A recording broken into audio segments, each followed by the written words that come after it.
Bem-vindos a mais esse episódio de O Preço da Pressa, onde a gente traz diferentes empreendedores das mais diferentes áreas para talvez te inspirar a iniciar a sua jornada também. E hoje eu tô com um baita amigo, Davi. Chargista, eu espero que você goste desse tipo de assunto, porque vamos falar muito. Não é? Bem-vindo, meu velho. Muito obrigado pelo convite. Tamo aí, se vocês quiserem saber do que eu faço e o que eu puder contribuir, bora lá. Obrigado pelo convite. Eu sei que você desenha desde sempre, mas a Charge, quando entrou? Quando chamou a atenção? É porque que eu sou um chargista muito especializado, né? Então pouca gente até conhece. Então eu sou especializado em MMA, em luta, UFC, Bellator, One, todos os eventos grandes, né? Só que para isso acontecer eu tinha que ser fã, né? Perfeito. Tinha que conhecer, porque a charge é basicamente você pegar uma opinião sobre algo que acontece ou que vai acontecer, uma opinião de um nicho, né? Então eu sempre fui fã. Então assim, como pequeno, criança, meu pai uma vez levou uma fita daquela VHS do primeiro UFC. O primeiro UFC acho que foi em 85, 86. Faz tempo, aqui no Brasil chegava com um ano de diferença, mais ou menos. Então eu acho que foi em, sei lá, 80, entregando a idade aqui, né? Mas acho que deve ter sido 87, 88, sei lá, que eu comecei. Eu era bem novinho. E o meu pai que levava, que ele falou, olha isso aqui, essas lutas, os caras saíram na porrada. Legal. É. Aí eu assisti os primeiros, assim, bastante coisa. Lembra, a gente morava no mesmo bairro, lembra da Alex Video? Sim. Na Alex Video, eu alugava lá. Caramba. E era um lugarzinho escondido que tinha lá algumas lutas que o pessoal já enxergava, né, com uma ideia já, como... Então, assim, foi de lá. Meu pai alugou um primeiro UFC e eu assisti, eu curti muito a ideia. E meu pai, ele... Quando era novo, ele fazia karatê, fez boxe, ele só, né, como hobby. E ele assistia boxe, então ele gostava de luta. Aí ele me apresentou e eu comecei a assistir. Então, essa época eu assisti o UFC 1, o 2 e o 3, que foram os primeiros que vieram pro Brasil, nessa época aí. Aí começou a ter mais dificuldade, assim, porque eu acho que veio já numa jogada de tentar introduzir no Brasil, né? Mas teve deve ter tido alguns ruídos ali que demorava mais para vir aos próximos. Ainda era dos Gracie ou não, o primeiro UFC já foi vendido, né? Não, minto. O primeiro UFC era dos Gracies. Que eles que desenvolveram ali. Eu não lembro quando que o Dana White ali já comprou a ideia, mas foi por ali. Porque os primeiros eram até num padrão diferente do que é hoje. Que fez com que os Gracies resolvessem vender e não gostar do UFC hoje. Alguns Gracies, né? Mas quem criou o UFC, ele não gosta do formato hoje, porque ele teve que ser adaptado para TV, para muitas coisas. E antigamente você pega os primeiros UFC, os 3 primeiros, horas. Não tinha tempo, não tinha limite, não tinha categoria. Então era um outro tipo de esporte. E foi se adaptando, né, para mídia, profissional, para profissionalizar como esporte também, para criar regras, categorias, então para entretenimento também, né? Sim, hoje a gente já tá na dúvida o que é entretenimento, o que é esporte, né? Porque virou cinema o negócio. Já virou muita coisa, No entanto que eu quando comecei, você me perguntou quando eu comecei a me interessar sim, e depois já adulto, desenhando, eu resolvi falar sobre. Mas, basicamente isso. Comecei bem cedo. Teve um lastro ali, como eu falei, os primeiros UFCs chegaram rápido, até o 3, 4 ali. Depois começava a demorar mais para chegar, porque não era... Como eu falei, o pessoal via e falava, essas rinhas humanas, essas brigas. Então, eu acho que isso deve ter dificultado para introduzir. Então, vinha pouco. E começaram a aparecer outros eventos também. Tem um evento no Japão, chama Pride, que foi também... Nessa linha. Começou a aparecer também. E eu acho que deve ter sido bem difícil para introduzir o esporte, né? Então teve uma época que sumiu das locadoras, assim, tipo, era mais difícil. E eu lembro que teve uma época que eu parei de assistir exatamente por isso. Quando apareceu o Pride, no começo, eu não gostava muito. Que é um evento no Japão, só que em vez de octógono, né? O UFC é aquele octógono que tem 8 lados. Sim. No Pride era um ringue mesmo, né? E era o mesmo estilo. Lutas, poucas regras, né? E eu comecei a não gostar, porque teve uma época no Brasil que o jiu-jitsu começou a ficar mais popular. Isso, eu era moleque ainda. E começou com aquele negócio que chamavam de pit boys, lembra? Eram os pit boys. Então eram caras que treinam. Acontece isso, quando populariza, muita gente até do lado ruim começa a se aproveitar, né? Então muitos caras faziam jiu-jitsu pra ir pros bares e arrumar briga. E foi um momento que me distanciou, que eu falei, putz, briga. Não tô gostando. A gente saía com medo, né? Então. Só que aí eu comecei a voltar a assistir, então teve um período que eu parei de assistir ali. Eu assisti o começo, aí parei, aí surgiu o Pride ganhou mais notoriedade, aí eu voltei a assistir o Pride. Aí que eu retomei, entendeu? Então teve um período que eu parei por causa desse momento. Que eu não assistia também pela... muita gente confunde isso no MMA, que é a violência pela violência, mas... Né? É um esporte, poxa. É um esporte. Eu costumo falar que tem esporte que é tão violento quanto. Não fisicamente. Mesmo. Não, nem simplesmente fisicamente, mas se você pega... Aqui no Brasil a gente tem uma tradição muito grande no vôlei, né?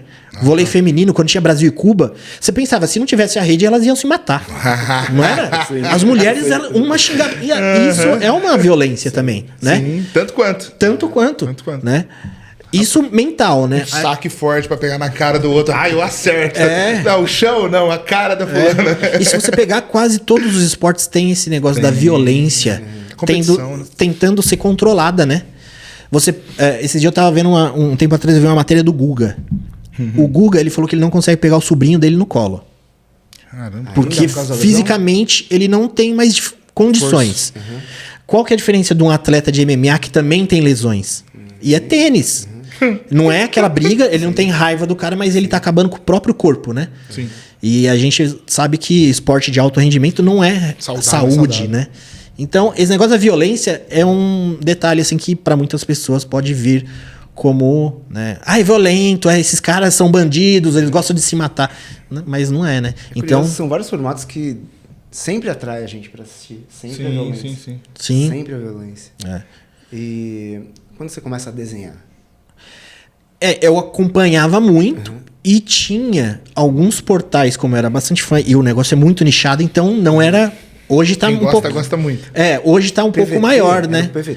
PVT é o PVT onde eu faço as charges, né? Hoje. É um dos primeiros, né? Então eu acompanhava muito o PVT, que é o portal do Vale Tudo. No entanto, que era o nome Vale Tudo, né? Vale Tudo. Depois mudaram o nome para MMA, que é a mistura das artes marciais, né? Então eu acompanhava o PVT, vários sites que eu acompanhava em fórum, né? Não tem, até hoje eu tenho dificuldade de encontrar alguém que fala, né? De conversa de MMA. Quando alguém fala, nossa, você conhece, sei lá, Aljamain Sterling, eu falo, caramba, esse cara manja, porque ele tá falando um nome que não é o Anderson Silva e o Vitor Belfort. Sim. Então, a gente tem dificuldade de conversar com pessoas. Esses dias eu tava com a minha esposa na praia, a gente tava junto, se eu não me engano, e eu vi de longe 3 caras falando do Israel Adesanya. Eu fiquei, eu acho que eu vou lá. Que porque... da hora, achei meu grupo. Porque é difícil você encontrar pessoas que falam aquilo. Então, esses fóruns são importantes até hoje. Tem o Sexto Round, era um site que eu comecei, na verdade, como chargista. Hoje ele se tornou se tornou um canal do YouTube, né? Grande. Show. É um canal bem grande no MMA, na mídia. Então eu começava nesses fóruns. E eu, como trabalho em escritório o dia todo no computador, eu sempre tenho um papelzinho que eu fico desenhando. Aí uma vez eu comecei a desenhar algumas coisas que, né, de personagens, sei o quê. Do nada, assim. Aí um dia eu joguei num fórum. Aí o pessoal, nossa, que da hora isso, que não sei o quê. Aí começavam a pedir nos fóruns.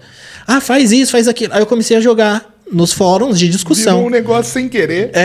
Aí o editor do Sexto Round, ele me mandou uma mensagem, falou, você não tá afim de fazer aqui uma vez por semana? Eu falei, tá bom. Então foi dessa forma. Eu mandava nos fóruns. Quando isso? Que eu comecei... A minha primeira charge neste site vai fazer 10 anos em dezembro. Caramba. Então, assim, sei lá, 1 ano e meio, 2 antes que eu ficava em fóruns ali, até alguma coisa, né, acontecer maior. No entanto, que a primeira charge que eu fiz, às vezes eu acho que 10 anos parece bastante. E às vezes eu acho que parece pouco, porque a primeira charge é de um lutador que ainda Trabalho.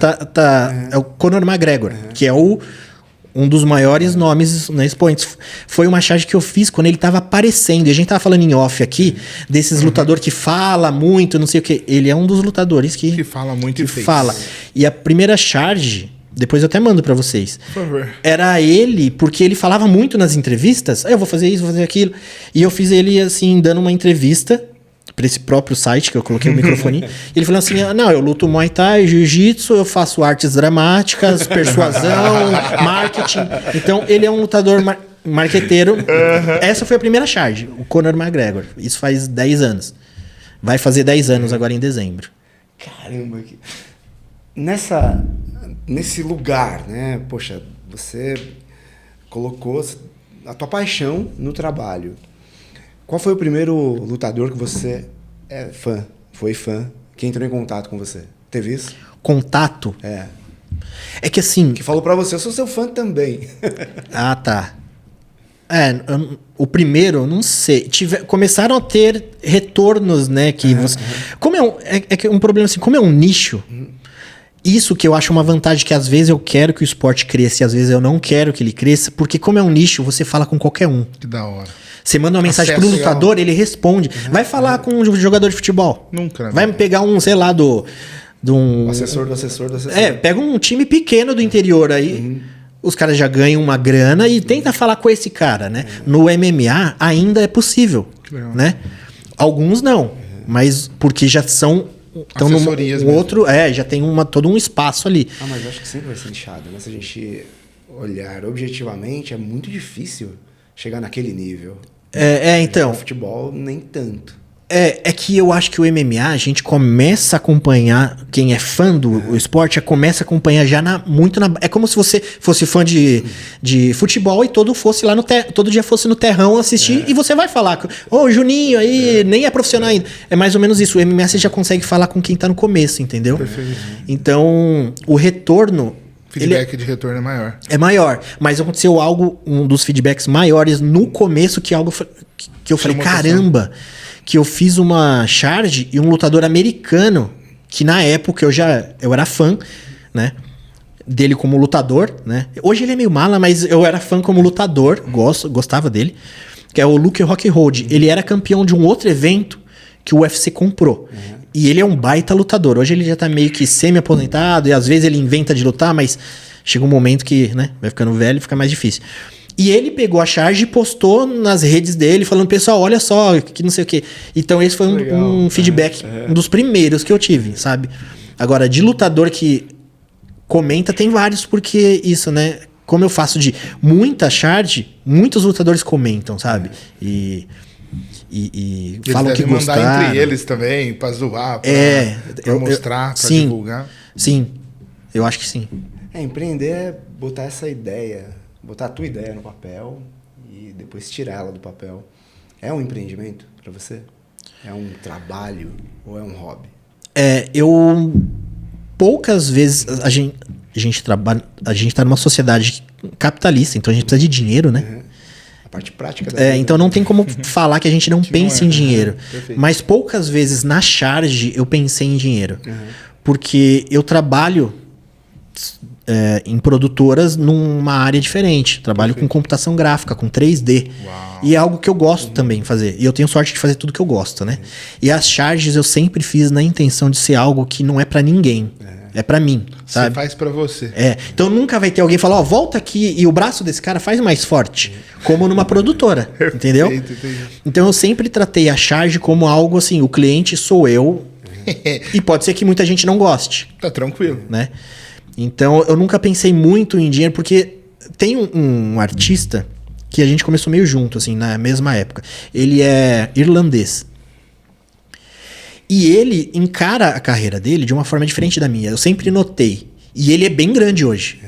Só que eu acho que ele é bem grande porque ele teve essas atitudes de buscar uma coisa que vai fazer ele grande. Que nunca foi a minha intenção. Então, ele fazia coisas para agradar muitas pessoas. Entendeu? É ruim porque ele sai da essência dele, né? E eu não sei se ele tem a mesma liberdade. Se ele pode falar, putz, eu achei isso, eu vou expressar no meu desenho. Eu não sei se ele pode fazer como eu posso. Entendeu? Não tô falando que ele tá certo e eu tô errado, mas são formas diferentes, sabe? Porque uma coisa que eu aprendi, não na Charge, mas trabalhando em produtora, já gerenciei equipes, então coisas profissionais que eu aprendi é que cada pessoa tem seu tempo, né? Então, e hoje em dia, com essas coisas de redes sociais, tem muito esse negócio hoje dos coaches, dos cursos, que meio que deixa uma sensação que todo mundo só não dá certo porque não quer, né? Mas cada um tem um ritmo. Tem um caso que eu sempre penso que eu, na computação gráfica em 3D, eu comecei há muito tempo, há mais tempo do que as charges. E eu conheço muita gente também porque é um mercado pequeno. Então você conhece muita gente. E eu trabalhei numa produtora muito grande. Eram 100 pessoas na produção, 100 pessoas fazendo aquilo. Então você conhece muita gente. E você vai passando os anos. E eu sempre tive isso nas empresas que eu trabalhava. Nessa empresa que eu comecei, que era grande, logo que eu cheguei lá, eles tinham 3 perfis de profissionais, que era o júnior, o sênior e o master. Era um padrão lá da empresa, você entrar na produção, fala, hoje você entrou, você é júnior. Perfeito. Sênior ganha um pouco mais e o master ganha um pouco mais. Então eu já cheguei e falei, eu quero ser o master, né? Perfeito. Aí eu cheguei lá na minha coordenadora, falei, tô começando aqui, o que eu preciso ser sênior? O que eu preciso fazer para ser sênior? Porque eu já sou júnior, né? Perfeito, já tô com ela falou, não, é isso. Eu falei, tá bom, então eu até falei pra minha esposa, eu falei, em 6 meses eu vou ser sênior e 6 meses eu vou ser master. 1 ano. 1 ano, eu quero... E foi isso, eu queria ser o sênior, consegui, ela me chamou, Davi, parabéns, seu trabalho melhorou, você vai ter esse crescimento de salário e você é sênior. Eu falei pra ela, agora o que eu preciso pra ser master? Legal. Ela falou, você precisa disso, entregar assim, assim, assado. Aí eu fui, em 6 meses depois, eu não fui master porque eles criaram um outro depois, que a empresa cresceu, e eles criaram um outro que chamava... Senior Plus. Não, era um outro que chamava tutor. Então, era um tutor com vários master. Então, eu virei um tutor que você gerenciava, porque a empresa tinha muita gente, e um coordenador para aquela equipe ficou pouco. Então, eles formaram outros tutores para gerenciar menores grupos, entendeu? Perfeito. Então, eu tive o aumento de salário, mas não entrou na categoria do master. Master porque eu virei esse tutor. Aí eu sempre pensei nisso, legal, então eu consegui conquistar dentro do que eu planejei, né? Perfeito. Eu sempre falava pra minha esposa que eu jogava uma missão lá na frente e eu tinha que ir até lá. Aí eu fui para uma outra empresa, trabalhei mais um tempo. Depois eu fui para uma outra empresa, nessa outra empresa que eu trabalhei, também era na produção, mas era como diretor de arte. Então eu gerenciava uma equipe, então eu estava nessa ideia de crescimento. Depois eu fui para uma terceira empresa que eu fui... qual que era o... Era gestor de projetos. E era uma equipe grande. E eu encontrei um cara que estava naquela minha primeira empresa. Aí eu fiquei pensando, caramba, hoje eu sou aqui gerenciando e o cara, ele tá lá... Trabalhando na mesma coisa. E automaticamente para mim parecia algo assim, caramba, eu tô melhor e ele tá pior, né? Aí eu comecei a trabalhar e você gerenciando equipes, você vai conhecendo cada pessoa. E eu vi que pro cara, ali pra ele tava ótimo. E ele amava fazer naquele lugar, né? E eu falava, por que eu tenho que imaginar que pra ele eu tô certo e ele tá errado? Como esse cara da Irlanda, por que ele tá certo e eu tô errado? Cada pessoa tem um ritmo, né? E ele era um cara assim, como eu era gestor de equipe, e eu acho que, só pra adiantar, eu deixei de ser, eu não gostei de ser. Eu voltei pra produção, né? Depois de quanto tempo? De 1 ano. Eu falei, não gostei porque eu acho que a questão... Parei de fazer e só tô olhando pra pessoas ali pra... Eu acho que não. Eu acho que o gerenciamento no Brasil é muito mal feito. Como se diz? A ideia de gerenciamento no Brasil, principalmente em produtoras, é muito mal feita. Porque eu não sei dizer por que é dessa forma, mas como que eu vejo que acontece? Tem uma produção, tem um gerente... Vou falar da forma mais simples. Tem uma produção, tem um gerente que gerencia essa produção e tem o CEO, o chefe, né? Empresas pequena, médio porte. Perfeito. E muitas coisas sobram para o gerente e não necessariamente está no controle dele. Por exemplo, eu estava lá como gerente, tinha uma equipe lá de 30 pessoas e vem um projeto para mim. Eu tenho que pegar esse projeto e desmembrar ele. Perfeito. Vou pegar ele, vai ser em 5 etapas. Então, essa etapa eu vou passar pro João, essa pra Maria, esse pro Joaquim, e dividir. E eu tenho que fazer isso acontecer. Só que não necessariamente, vamos dizer que normalmente isso demoraria 1 mês. Às vezes acontece de pressionarem para acontecer antes. E acho que ali entra algumas políticas no gerenciamento que está acima do poder do gerente. E eu acho que sempre sobra pro gerente no final. Então, assim, às vezes eu ficava até tarde esperando outras pessoas fazendo. Perfeito. Eu não gostava de... Eu sou pai de família. Minha filha tinha 2, 3 anos quando eu tava nas... Então eu queria ir pra casa. Aí eu pensava naquele cara que eu falei do começo, que eu encontrei ele. Ele tinha uma família que ele falava, Davi, eu não gosto de ficar até tarde, não fico. E ele ia, eu falava, caramba, ele tá feliz, eu tô aqui. Preso. E assim... Não que ele está certo ou que eu estou errado. Mas tem diferentes escolhas e pessoas, entendeu? Mas a questão de gerenciamento no Brasil ainda tem um gap que eu acho que falta, sabe? Sim. Porque acho que misturam as coisas demais. Não tem aquele negócio de, essa é a sua função. E eu acho que até a palavra que hoje romantizaram demais, que você tem que ser... vestir a camisa não, mas quando você faz um pouquinho a mais do esperado, qual que é a palavra? Eu sei o que você quer dizer. Proativo.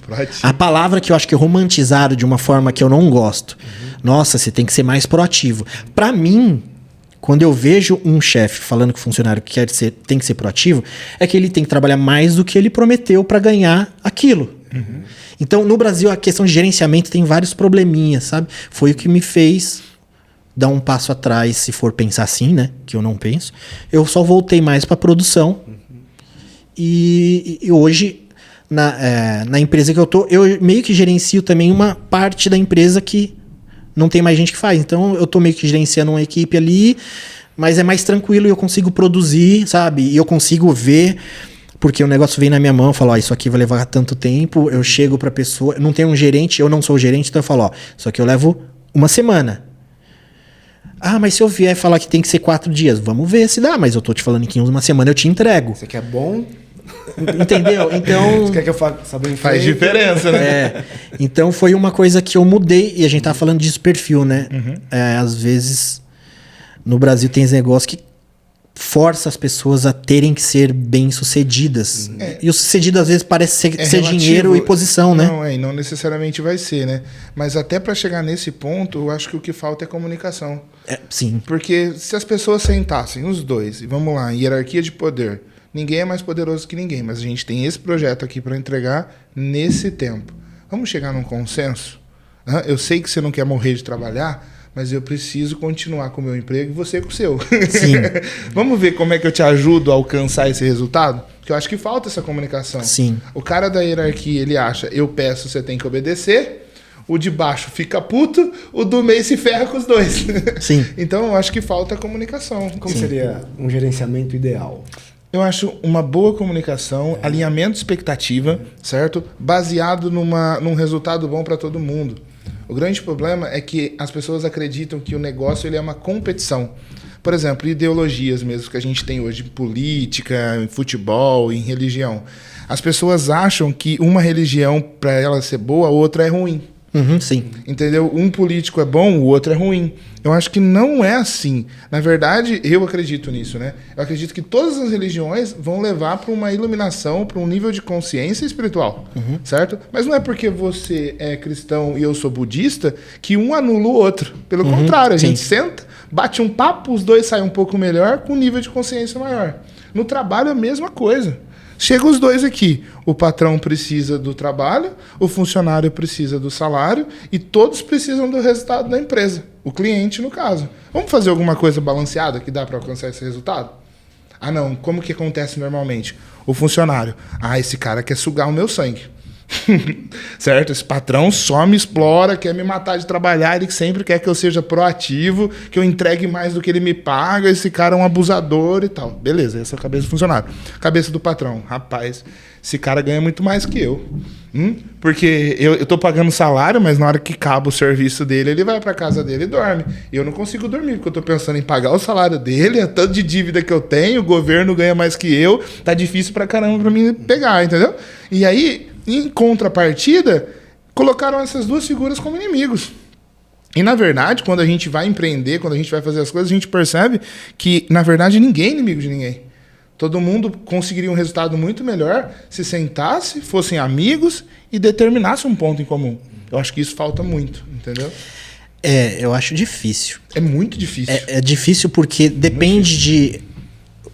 Nós somos... nós estamos numa sociedade muito diferente. As pessoas são muito diferentes. Sim, eu acho que quando a gente aprender a entender como é cada pessoa, pode ser que melhore. Mas se você fala num ambiente desse... Às vezes, vamos dizer assim, vou usar uma palavra drive, que eu uso muito para lutador. Tem lutador que tem um drive de se entregar mais e tem outro que menos. Não necessariamente um tá mais certo do que o outro, a não ser que os dois tenham o mesmo objetivo, aí um vai dar mais certo.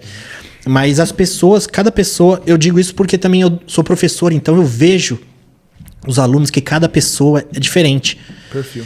E quando você está numa empresa, se você não tem essa noção, você não tem como criar uma meta e considerar que eu só preciso de pessoas para essa meta funcionar.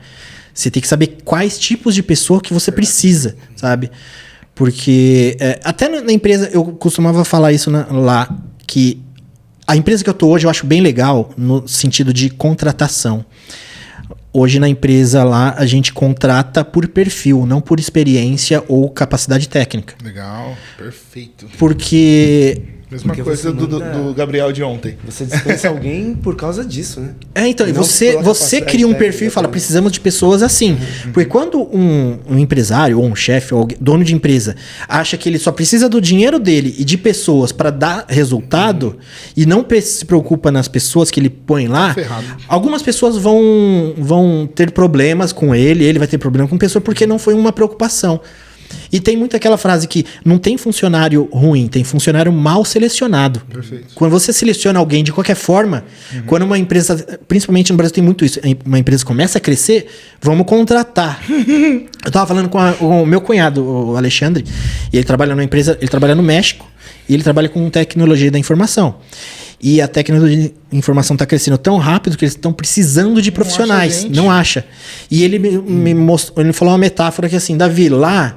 Vamos dizer que a gente precisa de alguém que conte até 10. Essa é a experiência que a gente quer. Falou, lá, se o cara souber contar até 4, a gente contrata. Qual é a chance disso dar errado? É bem maior. Muito. Por quê? Porque tá visando uma coisa. Entregar para um mercado ou alguém tá visando, eu preciso ganhar mais. Perfeito, entendeu? É então, isso no capitalismo, para controlar isso no capitalismo, eu acho muito difícil. Porque sempre vai ter alguém querendo ganhar mais. E sempre alguém que tá ganhando mais vai pegar, que nem esse rapaz que eu trabalhei, que queria sair no horário dele, ir pra casa dele e ganhar aquele salário, vai falar, esse cara ele não quer saber de nada na vida, entendeu? Tá então, no na capitalismo, hora que a gente combinou, não acredito. No capitalismo eu acho mais difícil, por isso que eu penso um pouquinho diferente nesse sentido, sabe? De você... é mais complicado... criar uma estrutura nesse formato de sociedade. Ainda mais eu trabalhando com produtora, que trabalha muito com publicidade, eu vejo essas coisas, é loucura que as pessoas fazem. Na produtora que eu trabalho, a gente já trabalhou em um projeto e entregou um projeto. Aí veio o outro projeto desse cliente falando, a gente ficou sabendo que vocês fizeram esse projeto, só que é um concorrente, a gente quer lançar antes. Vocês entregam antes pra gente, pra lançar primeiro que eles? A gente, mas a gente já entregou, o trabalho tá entregue. Não, mas faz aí porque a gente vai lançar, porque a gente entregou e não necessariamente eles já lançaram, né? Mas entrega que a gente quer lançar antes. Então, assim, é uma coisa meio que complicada, porque... Sangue no sangue. Quem que eles vão torcer? Vocês. A gente. A prestadora de serviço. Prestador de serviço, que vai chegar no rapaz lá que quer sair no horário e falar, você não pode sair no horário, porque esse cliente que é importante quer que a gente entregue antes. Então é um ambiente bem complicado, assim. Tem que tirar o chapéu para quem trabalha empreendendo, sabe? Porque por isso que eu dei um passo atrás, porque tem muita coisa que você vê que você não controla. Isso que você falou, gerir as expectativas. É um desafio. Isso é interessante, mas tem coisas que você não controla, sabe? O que eu faço hoje na minha empresa? A gente determinou padrões, determinou uma meta para a gente alcançar, que é viável dentro do progresso do mês, junta a equipe e faz reuniões para bater essa meta. Sim. Então, todo mundo concorda dentro da meta estipulada e batendo a meta, todo mundo ganha uma bonificação em cima disso. Então, por exemplo, os funcionários têm as horas normais dele, tipo 8 horas de trabalho dia, toda hora feita a mais extra é pago à parte, mais o bônus se a gente alcançar o resultado que a empresa está buscando. Então, tipo assim, tá todo mundo ali ciente que é isso que a gente quer. Sim. E no meio do mês acontecem alguns problemas. Por exemplo, um funcionário que brigou com o outro, um funcionário que às vezes não limpou as coisas do jeito que deveria, entende? Sim. Acontece problemas na dinâmica, que chegou atrasado, que abriu mais tarde, que vai atrapalhar a meta de faturamento. Então acontecem esses problemas. Mas também dentro do mês, os mesmos funcionários estão fazendo o quê? Estão mandando lista de transmissão para aumentar as vendas, estão tendo ideias para aumentar o fluxo de produto e oferecendo o produto no balcão. Então, não vai ser nunca perfeito, fato. Mas se conversar e tiver uma boa comunicação, principalmente uma empresa pequena, eu acredito que é muito mais fácil. Mas se tiver uma boa comunicação, dentro dos ajustes, no final do mês nós bate a meta que todo mundo acordou no começo da reunião. Eu vejo que o grande desafio é que os dois lados não sabem se comunicar. O patrão não entende nada de gente e ele quer dinheiro no bolso.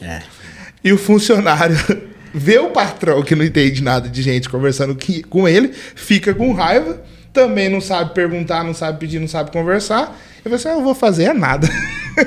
E aí vira uma guerra. Porque no final dessa guerra, a empresa quebra, o funcionário perde o emprego e o patrão perde a empresa.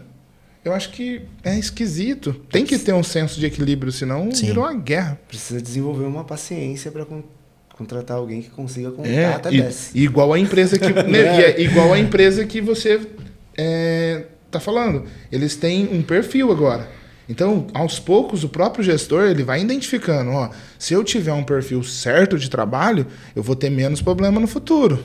Eu vou ter pessoas melhores para estarem dentro da organização. Então, o próprio gestor ele começa a criar artifícios dentro do sistema dele para diminuir conflito. Senão, a empresa dele quebra. Hoje, eu lembro até hoje, quando eu li o livro do Jorge Paulo Lema, ele fala um negócio lá que eu acho incrível. Não somos empreendedores, empresários. Somos gestores de pessoas. Quem melhor fizer a gestão de pessoas, mais resultado vai ter. Sim. Né? Eu acho que... E é difícil, hein? Lidar com gente. Nossa. Rapaz do céu. É outro negócio, né? Você estuda para se tornar um profissional X. A gente deu alguns passos atrás. Quando a gente começou a crescer, teve uma época que passavam por aqui 60 terapeutas. Nossa senhora, Mato. E aí a gente falou, peraí, eu não consigo mais ser terapeuta. A gente não consegue mais. Agora a gente tem que trabalhar com... Não, eu não quero trabalhar com gestão desse jeito.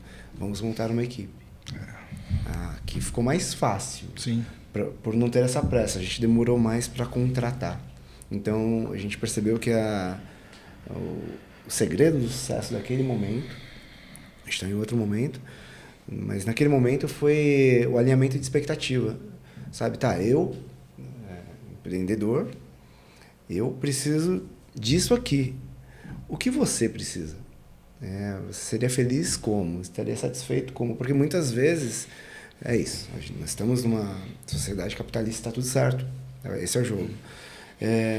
Mas muitas vezes é poder sair na hora, como esse rapaz. Sim, sim. Está sempre pressionando, sempre. Poxa, nunca acaba. Olha, você falou da publicidade. Teve uma época que eu prestava serviço para...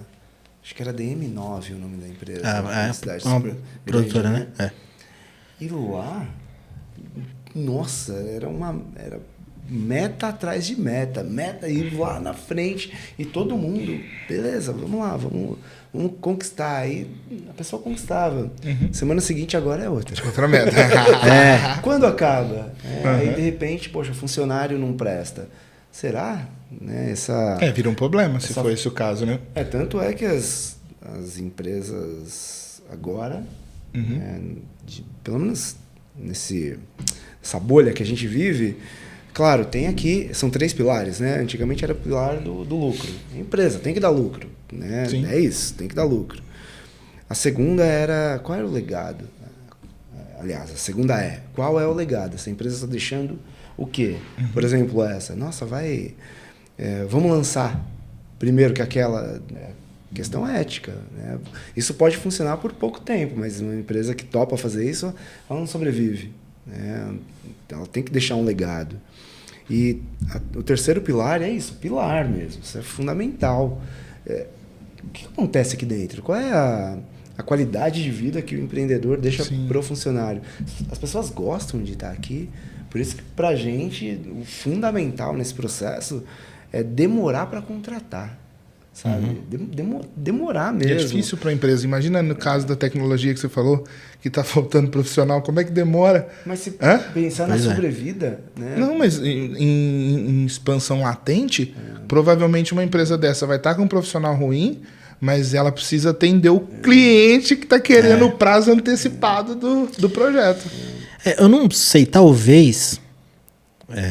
vocês conhecem mais do que eu, mas a questão do empreendedorismo, né, de empreender, talvez tenha uma escala aí, porque quando você passa a falar de grandes empresas... É outro rolê. É outro rolê. Aí entra isso que você falou. É lucro, você precisa lançar, né? O empreender, você tem a chance, né? Chance na medida do possível da guerra que é, né? Da selva. Mas... É que é difícil hoje a gente tentar se encaixar num lugar onde a corrida é tão difícil.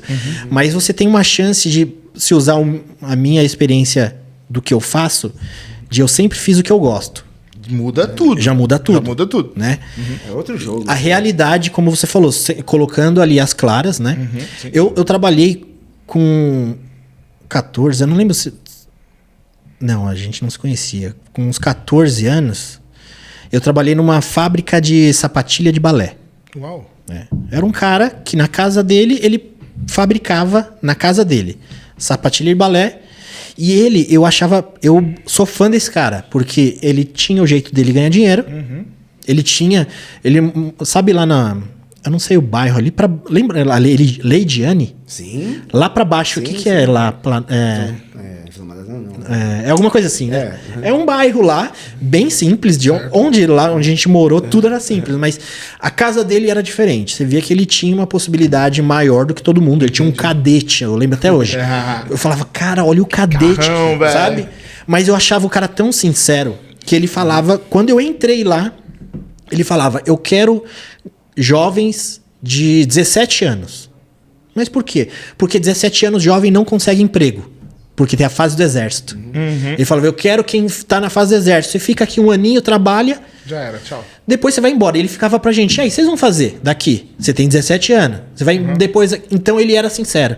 A gente era um trabalho manual, eu era solador, solava a sapatilha o dia inteiro. O dia inteiro. Tinha o cara que cortava, refilava. Era uma linha de produção de 8 pessoas, 8 moleque de 17 anos. E ele era sincero. Ele falava, eu pago isso, é o que eu posso pagar. Verdade. Só que eu não quero que você fique aqui. Tinha um senhor lá, na época, que ele era bem de idade. Era o senhor Edgar. Que tava lá porque morava na casa do lado. E era um senhor que todo mundo respeitava. Era o funcionário mais antigo. Porque todo mundo girava muito. Perfeito. Porque o perfil de trabalho dele, o formato de trabalho dele era esse. E ele que falava, quem que eu posso pôr aqui que vai se encaixar com o meu trabalho? Alguém que não pode ficar muito tempo, porque é um trabalho que cansa, manual. A gente tinha contato com cola. Eu acho que eu tenho sinusite até hoje por causa das colas. Então, ele sabia que não podia ficar muito tempo. Então, ele encontrou. Perfeito. Quem que é o meu funcionário? Jovem de 17 anos, que ele sabe que vai ficar no máximo um ano lá. Então, eu achava legal isso. E ele tinha uma condição melhor. O trabalho dele parecia que dava certo. Só que ele não prometia pra ninguém e falava, aqui é só pra você se virar. Entendeu? Então eu achava sincero isso. Claro. Porque ele encontrou, sabe, um funcionário que pra ele pode ser o nervoso, pode ser o cara que trabalha tarde. Não precisa... eu acho que quando você é sincero nesse sentido, como que você comentou, acho que as chances, melhor, né, de funcionar... E esse negócio, não tem funcionário errado, tem um mal selecionado. Se você não dá muita importância, a chance de dar mais errado, né? É gigantesco. Conta a tua experiência como professor.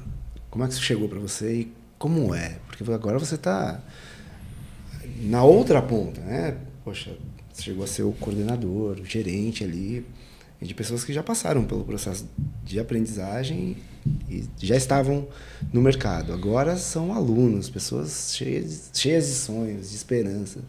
Como é? Uma que eu gosto bastante. Era uma coisa que eu sempre falava pra minha esposa. Nossa, um dia eu quero dar aula. Mas assim, quando eu falava que eu queria dar aula, eu pensava eu tinha um sentimento, hoje eu tenho outro, porque é muito diferente, sabe? Você aprende todo dia. E, no entanto, foi ela que achou uma vaga pra mim lá. Falou, nossa, olha isso aqui, essa vaga faz tudo que... Pra professor, é tudo que você sabe fazer. Uau. É tudo, porque é um curso técnico de computação gráfica. Perfeito. E ela falou, nossa, é tudo que você faz. Eu falei, caramba, pior que é mesmo. E foi na época da pós-pandemia, já tava voltando. E a empresa que eu trabalho hoje é a mesma ainda. E a gente migrou 100% pro remoto. Caramba. Então eu fico em casa todo dia e eu via que o horário batia. Então foi algo que encaixou muito certinho. Perfeito, sabe? Perfeito. Pô, eu trabalho nessa empresa até em casa até esse horário e depois eu vou pra escola que é 15 minutos da minha casa. Perfeito. Então deu muito certo. Então foi bem legal porque uma já deu certo, né? Aí a questão de ser professor é uma mudança total, assim, muda tudo que você imagina. E assim, é bizarro como você não tem ideia do quanto você pode ajudar as pessoas, no sentido assim, você aprende que coisas que pra você não dá... Faz sentido, tipo, não é que você não dá valor. Você não dá valor nenhum que você sabe. Isso aqui eu sei, não dou valor. Aí chega alguém lá que brilha os olhos porque você tá ensinando aquilo e pra aquela pessoa, aquilo que você não dá valor já se torna algo... Aí quando você percebe isso, você fala, não, então agora eu quero entregar tudo que eu tenho, entendeu? Não, perfeito. Então é bacana por esse lado. Você descobre que o que você tem, porque se tem coisa que ninguém pode tirar da gente, é isso. Verdade. Conhecimento. Perfeito. A não ser que você tenha um problema né, mental, de memória, alguma coisa assim, mas ninguém consegue tirar isso de você e passar para ela.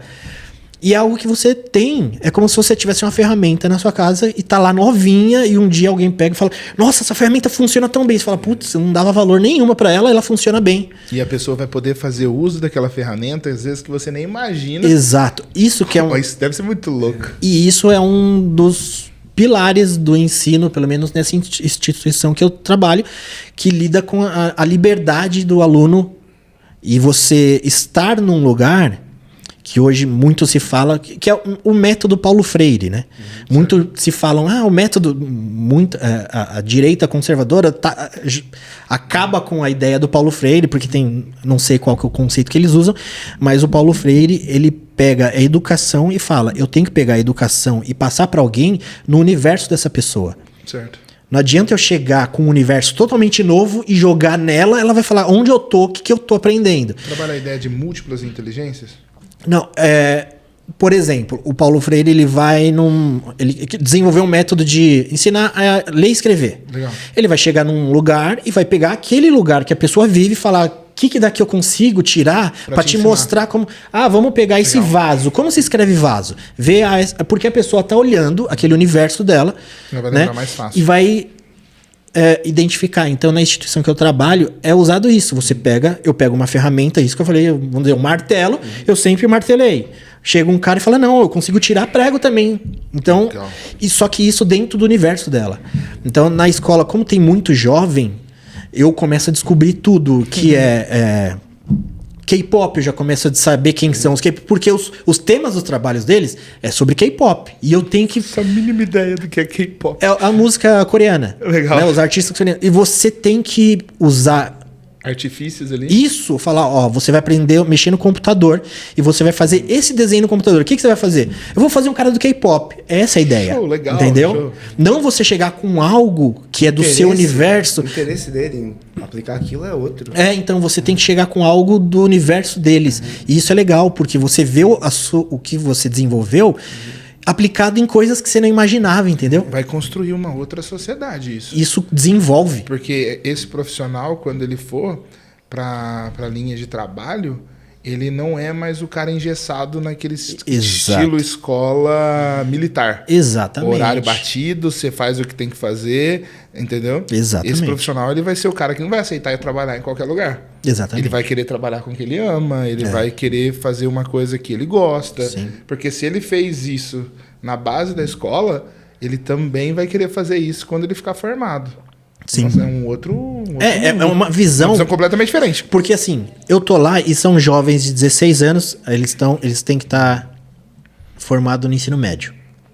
16 anos e tem pessoas mais velhas que estão querendo mudar de área, né? Então, assim, como é um curso técnico, é uma opção de mercado, né? Possível. Mas a maioria são jovens. E, por exemplo, eles gostam do que está acontecendo. E como é uma escola na periferia, então você vem com toda a cultura da periferia lá. E a cultura da periferia desenvolve dentro do que as ferramentas que eu aprendi, né? E você joga lá. Porque essa é a ideia. Você pegar para jogar as ferramentas para eles desenvolverem no mundo deles. E muita gente, por exemplo, fala de forma pejorativa sobre o funk, né? Certo. Que não é música, mas é algo que foi desenvolvido dentro de uma cultura que, não vou dizer limitação, porque o negócio cresce, né? Tem a Anitta aí que é conhecida no mundo inteiro com o funk, né? Perfeito. Mas é algo que cresceu dentro do universo deles. Não adianta eu chegar lá e falar, não, você tem que tocar um violino. Ele vai falar, mas violino? Como que eu... Não tá no meu universo. No entanto que o funk desenvolveu sem instrumento, né? Os caras ficam fazendo com a boca, porque eles não têm instrumento. Então não tem como você falar que o funk é uma coisa ruim do Brasil. Talvez a gente possa falar assim, eu acho que a gente podia...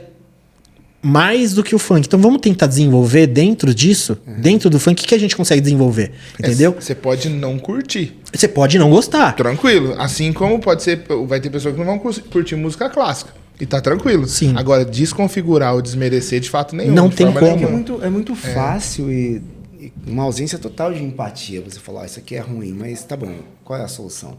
Não se propõe solução. E nem tem, né? Porque a pessoa aprendeu a se comunicar com essa música, né? A ferramenta que eles tinham era essa. Aí você vai falar, não, isso não é bom porque eu gosto de piano. Naquela época da Coab, né? A gente se conhece há 25 anos, mais ou menos. Por aí. Eu lembro que era rap. Ele tinha até um grupo lá chamado E4 a Posse. Todo mundo se... E4 era o nome de uma rua. Ah, tá, entendi. E a Posse seria o que é o bonde hoje. Seria a Posse. E era rap. E era tão maravilhoso estar dentro de um grupo, trocar ideias que não necessariamente se limitavam à música. Tinha de tudo. E muitas pessoas. A gente começou a tocar, começou a perceber o mundo de uma forma diferente. Então, precisa... Até para criticar, talvez, o método Paulo Freire, ou criticar o funk, quando eu vejo uma crítica nesse sentido, ela está muito de longe, sabe? De não entender por que isso acontece. Eu lembro de alguém falando que é um grito de socorro. Não sei se é isso, mas, de fato, é algo vivo, né, que está nascendo. Você falou da Anitta, mas para onde pode ir tudo isso? No final, o jovem ele só precisa de oportunidade e espaço. Influencia muito, né, Davi? Eu imagino que a influência deve ser gigantesca. Sim, se você pegar um exemplo disso, né? Porque vamos pegar o funk, as pessoas encaram como uma coisa ruim, porque às vezes a letra é agressiva. É agressiva pra gente que não tá vivendo, porque se você for ver, eles contam a realidade deles. Isso que eu falei do Paulo Freire, de você desenvolver, sim. Ele tá falando o que ele tá vendo. Quando ele abre a porta da casa dele, o que ele vê, ele fala no funk. Sim. Infelizmente, ele fala tem muito funk que fala de, sei lá, arma, droga, prostituição, porque, infelizmente, é a realidade. E é o que acontece, a pessoa desenvolve o meio dela. Se você pegar um exemplo, o grunge, o movimento grunge nos Estados Unidos... Você vê os caras todos com a camisa que a gente fala de caipira, de flanela. É um movimento que foi dentro deles que eles desenvolveram. A maioria das bandas, Nirvana, Alice in Chains, eles desenvolveram dentro de um movimento próprio. E aquilo vai se tornando algo como o funk. Se você não gosta das músicas do funk, vamos tentar melhorar isso, mas sem mudar a raiz. Não dá pra você falar, você é proibido de cantar sobre drogas hoje. Tá bom, não posso mais falar. Vamos falar do quê? Mas tá cheio de gente no meio consumindo, entendeu? Então é complicado. Aí você pega a questão da como que a cultura enxerga diferente, né? Tem a música do De Menos Crime, que é lá de São Mateus, que aquela Fogo na Bomba. Esses dias eu tava pensando nisso. E ele fala, a música, ele vai falando o processo de como ele usa a droga. Né? Ele fica fogo na bomba, ele vai falando. Aí esses dias eu tava ouvindo uma música daquele cara que chama, acho que é João, né? João. Aí eu tava ouvindo a música do João. Ele fala a mesma coisa. Só que o João é um show que você vai ver as pessoas... Você vê que toda... Elitizado. Eu não sei se é eles, mas a elite também gosta. Não sei se é a maioria, entendeu? Uhum. Mas é uma música que tá em todos os programas, diferente num de Menos Crimes.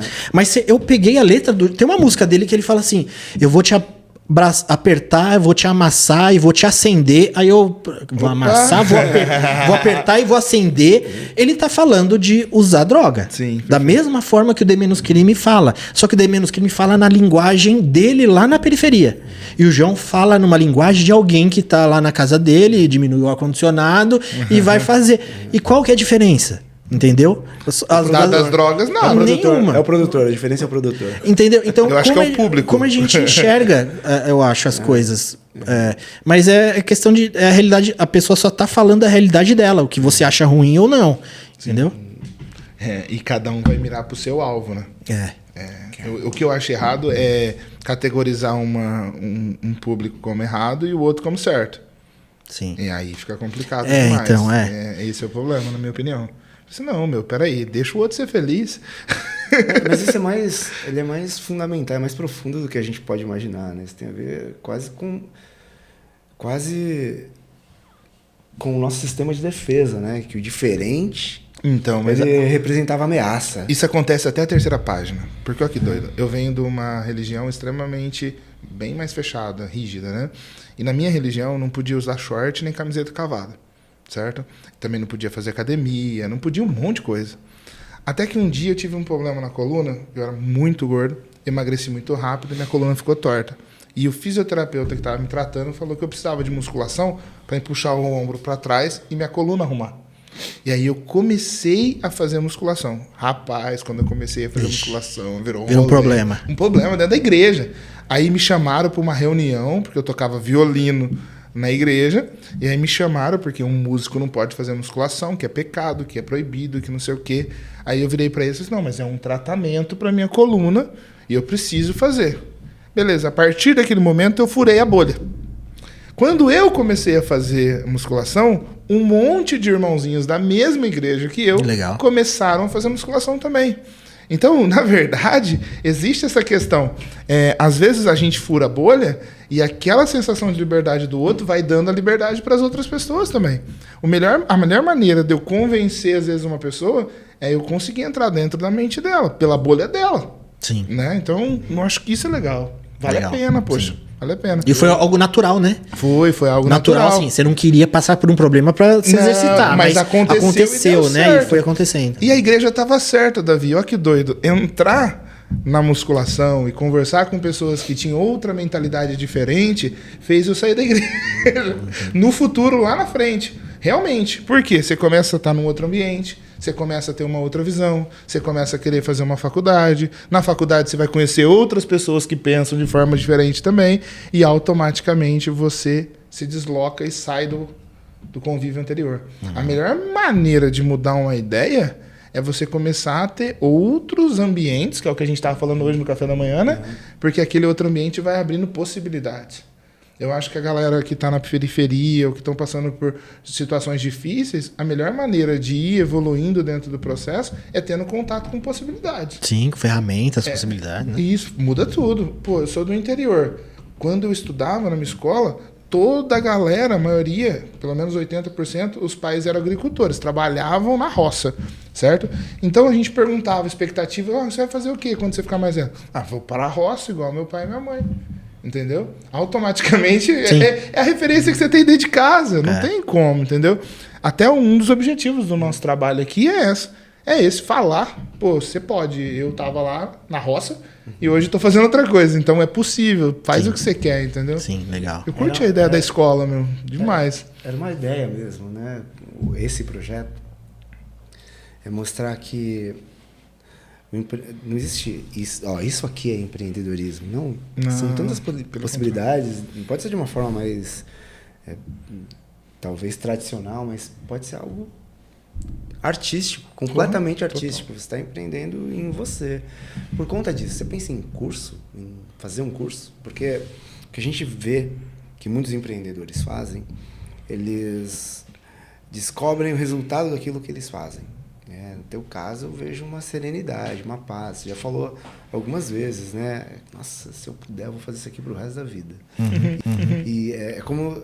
Isso é encontrar algo, né? Encontrar aquilo que você falou daquele rapaz, que ele estava tranquilo, ele está num outro lugar, não é menos, não é mais, é um outro lugar.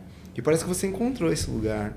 Você pensa em fazer um curso sobre charge, sobre desenho, porque o que eu percebo de fora é que isso é terapêutico. Eu cheguei a participar de alguns retiros onde usavam o desenho como uma ferramenta de meditação. Você pensa em fazer algo assim? Curso, eu não sei, porque a charge é bem relativo, porque a ideia de charge você não necessariamente precisa desenhar, né?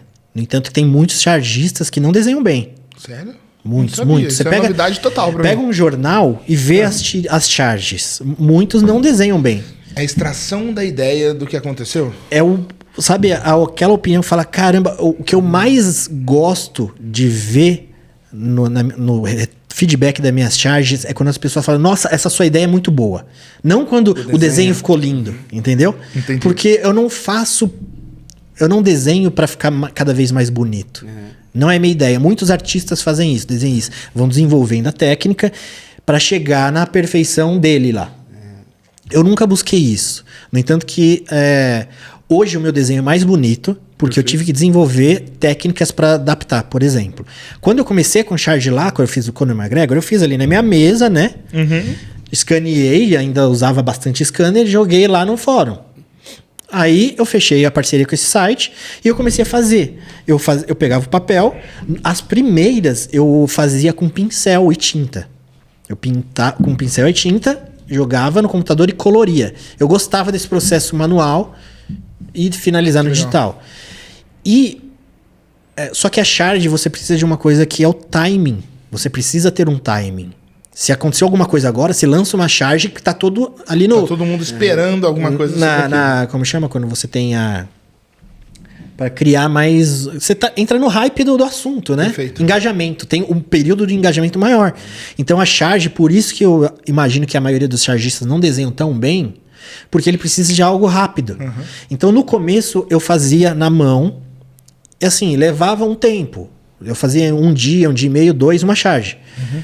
E eu fazia isso, e depende desse timing. Aconteceu alguma coisa, eu já teve... No começo eu fazia mais isso, hoje eu não faço mais. Mas eu virava à noite, eu ficava de madrugada, porque amanhã vão falar disso. Então eu lançava, legal, né?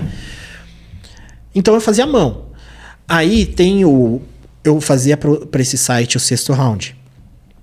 E depois tem esse portal do Vale Tudo, PVT, que o Daniel falou, que é um dos... Eu acho que é o primeiro jornalista brasileiro... Que foi falar disso. Que se preocupou em criar uma imagem do esporte, entendeu? No entanto que na mídia, todos os jornalistas encaram ele como um cara... Referência, né? Legal. Então, esse cara me chamou e falou, eu vou escrever um livro, queria que você ilustrasse, fizesse charge. Falei, nossa, demorou. Né? Maravilha, monte de desenho, vou construir história. Aí ele começou no MMA como fotógrafo. Então ele ia pro Pride, tirava foto, ele acompanhava os lutadores. Perfeito. E ele lançou um primeiro livro que é só de fotografia. Esses segundos são contos. Uau. Então, tudo que ele passou, né, porque ele acompanhava, era mais difícil para ele, porque assim, ele tinha que dormir na casa do Minotauro, do Vanderlei Silva, os caras pagavam passagem para ele viajar. Então ele chegava, ô Minotauro, como que você vai lutar no Japão, eu preciso ir lá tirar foto. Eu vou arrumava uma passagem. Então ele é muito próximo dos lutadores. Caraca. Né? Então, e ele me chamou para esse livro de contos. Só que ele falou assim, Davi, o livro tá meio que finalizado. Você só tem que fazer... Eu preciso de 25 ilustrações suas, 25 charges. E eu tinha que ser num período muito curto naquela época. Era tipo assim, eu tinha um mês pra fazer as 25. E eu sempre trabalhei nas produtoras, né? Isso, a charge era uma coisa paralela. Perfeito. E eu tive que fazer muito rápido. Eu falei, então eu preciso achar agora um método que eu faça mais rápido que a mão, digitalizar, jogar no computador e colorir, não. Eu vou fazer direto no computador. Então eu comecei a desenhar direto no computador. E eu achei uma técnica que chama rotoscopia. É uma técnica de desenho, né? que muita gente usa, e eu comecei a usar isso, que você usa fotos como referências. Enfim, achei um processo que eu levo menos tempo e ela fica muito mais bonita. Uau. Então, assim, esse processo, eu nunca fiz a charge querendo ficar mais legal, mais bonito. Aconteceu para aumentar a velocidade e o processo Aconteceu fez isso porque... Perfeito. Claro que assim, eu como designer, sou formado em desenho industrial, em design, então eu sempre vou buscar quais as cores que combinam mais, que tem uma harmonia para passar uma mensagem, né? Automaticamente fica diferente. Mas na charge, você não precisa fazer uma coisa bonita. É que você está pensando de curso, né? Na escola, lá, eu dou aula no Senac. Perfeito. No Senac tem aula de desenho.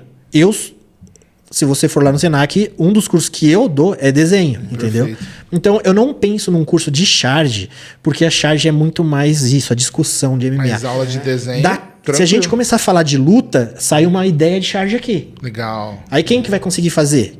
Alguém que desenha. Mas um curso de charge, eu não sei se cabe tanto, entendeu? Seria talvez uma oficina, uma coisa de um dia, para bater papo, entendeu? Perfeito, faz sentido. No entanto que quando eu fui chamado para fazer as charges, depois, né, o livro do Alonso, o Marcelo Alonso, esse livro, que chama Por Trás do Octógono. É o livro que eu fiz as ilustrações, do Marcelo Alonso. Vai lançar agora em inglês. Aí a gente vai adicionar mais algumas charges, tá, para lançar. Depois disso, eu fui chamado para fazer as charges no programa do Canal Combate. Né? O Canal Combate tinha um programa de quinta-feira e toda quinta saía uma charge. Que era o Alonso participava do programa. Tinha lá o apresentador e o Alonso como uma opinião técnica, né? E o Alonso sempre foi um cara que... Eu imagino que na cabeça dele aparece alguma coisa que... Onde dá pra encaixar o Davi, ele procura alguma coisa. Porque ele vive me envolvendo, né? Então é tudo culpa do Alonso. E eu fui... Me ligaram, eu tava no 6º round ainda, eu não fazia pro Alonso. O Alonso eu só fiz o livro. Eu tava nesse site, me ligaram e falaram, você quer fazer aqui toda quinta-feira? É um programa ao vivo, né? Que é tipo um bate-papo sobre MMA. E vai ter um momento da charge. Falei, claro, faço. Ele falou... Era ao vivo. Uhum. Aí o produtor lá me ligou, né? E quanto você cobra? Aí eu falei, bom, eu cobro tanto. Ele, quanto? Eu falei, tanto. Ele, caramba, eu vou virar chargista também. Eu falei, você sabe desenhar? Ele, não. Eu falei, então você não vai. Você não vai porque não é só desenhar, entendeu? Ele pode entender de luta, mas precisa das ferramentas, entendeu? Eu sou no meio do estômago. Luta. Então, assim... desenhar é uma ferramenta na charge? É uma ferramenta, mas não é a principal. No entanto que eu falei pra vocês, tem chargista que... Com alguns traços que, assim, anatomia tá errado, tá um monte de coisa, mas se você vê a ideia... Fantástico. Você quer me deixar feliz, na charge tá escrito genial de alguém. Genial! Eu, caramba, genial. Estão usando genial pra uma charge minha porque eu acertei, entendeu? Mas não é porque ela ficou bonita. Sabe esse irlandês que eu falei? Sim. Ele busca esteticamente uma coisa mais bonita pra agradar as pessoas. Perfeito. Né? Uhum. Eu não busco. Os meus desenhos, as proporções são erradas, a anatomia, eu faço personagem com cabeça grande, corpo pequeno. Eu sempre fiquei assim em charge. A cabeça já é grande naturalmente. Então eu não me preocupo com tanta coisa, entendeu? Sintetizar a ideia é o mais difícil. É o mais difícil. Várias vezes eu chego pro Alonso mesmo e falo, Alonso, essa semana não vai ter charge. Porque eu fiquei os final de semana inteiro pensando que eu não quero simplesmente... Vai ter a luta do Popó e do Bambam. Eu vou fazer um na frente do outro. Isso não é uma charge. O que eu vou tirar disso? O que é? Pensar que o Popó é um multicampeão, o Bambam é um youtuber. Vou colocar um humor, vou colocar uma opinião. Sim. Meu, o Popó vai acabar com o Bambam. Então, todo mundo que não desenha, imagina alguma coisa. A dificuldade é você pegar e passar pro papel também, né? Imagino. Então... Nossa, caberia aí, acho que o Bambam como um gênio de ROI, né? Retorno sobre o investimento. Então, o investidor. Quando você tá no seu universo é mais simples, entendeu? No entanto que já me chamaram para fazer charges políticas. Falei, não é que eu não queira fazer, não é por causa de parte, mas eu não acompanho ao ponto de falar, eu tenho uma opinião sobre isso. Perfeito. Já me procuraram para fazer charge do mundo corporativo. Fala, ó, eu não tenho essa capacidade de fazer sobre um mundo corporativo porque não é algo que eu acompanho e estudo. Não, agora, legal, o MMA... Nunca tinha pensado nisso. O MMA não é é desenho. Nunca tinha pensado. A minha esposa falou, e aí, você vai falar o quê? Eu falo, ó, se eles falarem de shard ou de computação gráfica, eu tô tranquilo. Perfeito. Entendeu? Entendeu? Porque você tem essa bagagem. Então, quando se você sabe desenhar, se alguém desenhista tá assistindo e quer fazer charge, procura algo que você tem uma opinião que faça a diferença, entendeu? Fala, ó, essa opinião aqui vai ajudar ao que eu gosto, não é só o desenhar, entendeu? Por isso que você trabalha tão nichado. É. Isso facilita determinar o que você gosta e acabou. Sim. Não, é muito fundamental, então é gostar. Gostar do que você tá fazendo. Tem que unir os dois. Desenhar, não desenha tão bem, mas né, você conseguir expressar o que você... No entanto que hoje a gente tem um novo tipo de charge que são os memes. Nossa, os As memes. pessoas pegam às vezes um trecho de um filme, fala, isso representa muito bem de algo que aconteceu no Big Brother, vou usar esse meme. Isso é uma charge. Perfeito. Porque você pegou algo, alguém que não sabe desenhar, e criou um meme com uma coisa. Viral demais. Por quê? Porque expressa exatamente o que a pessoa quer, tão perfeito que todo mundo reconhece. No entanto que uma das coisas que eu coloco na minha charge são elementos para a pessoa reconhecer. Por exemplo, se você não são fãs de MMA, se eu fizer uma charge, eu posso até te explicar, não, é que esse lutador, ele negou lutar com esse, não sei, legal. Mas quando eu coloco elementos que o fã reconhece, aí eles vão lá, nossa, olha a perna do cara, ele colocou torta porque na última luta ele quebrou a perna, entendeu? Sim. Então quando você adiciona esses elementos aí, também ajuda o poder do meme, né? Quando a pessoa reconhece, o meme é bom, porque ele funcionou. Perfeito. Tem Faz alguém todo que não sentido. gostou das tuas charges? Tem bastante gente. Desde fã como lutador. O lutador mesmo. Tem vários. Vou te pegar lá fora, tipo isso. Pegar lá fora é que não é muito dos lutadores, né? Porque quem é lutador, eles não vão. Não vamos. Mas. Eles estão cansados. E o cara vai falar, pô, trabalhar de graça, né? Pô, ainda bem, né? Ainda bem. É que nem eu falar, eu não gosto de você, pra ele fazer uma caricatura. Aí você fala, obrigado, né? Obrigado. Então não tem. Mas tem lutador que não gostou, vários. Tem um que eu posso começar falando. Teve uma luta uma vez entre dois brasileiros. E assim, uma coisa que eu aprendi bastante na minha carreira, e esse negócio do empreendedorismo é bacana porque como eu não digo que isso seja um empreendedorismo da minha parte. Pode ter alguns elementos, né? Porque não é um serviço nem um produto que eu tô tentando vender. É algo que eu faço, né? Mas algo que fez eu evoluindo e aprendendo.